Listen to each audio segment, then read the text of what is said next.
Because you mentioned, the question as to the legality of extraterritorial killings of suspected terrorists. In the work you did that play at all in your work, or is that sort of like that was handled, the legal questions are handled somewhere else? Absolutely. So we were essentially a domestic intelligence service, but we had an international remit because Canadians were fighting with the Taliban and Al Qaeda, things like that.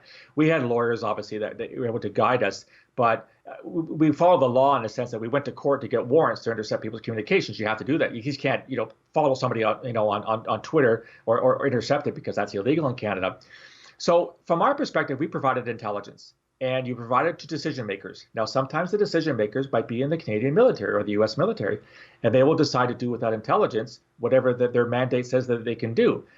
I didn't lose sleep at night personally about my intelligence being used in a way that I might not necessarily agree with from my own ethical perspective, because first of all, Canada is a pretty small player, right? We're not carrying out drone strikes like you guys are in Yemen and Afghanistan and Somalia. So from that perspective, it wasn't as important. I do think there's a bigger conversation around this, and I know that when Anwar al-Awlaki, who was the American who was killed in Yemen a couple of years ago, that raised a real kerfuffle in your country because he was an American citizen and didn't get his day in court, right? He wasn't able to refute the charges against him. I didn't lose sleep over Awlaki because he was a major instigator. He was a major charismatic leader of Al Qaeda in the Arabian Peninsula. There wasn't a single Canadian that didn't follow his writings or his videos online. So him disappearing was a good news day for us.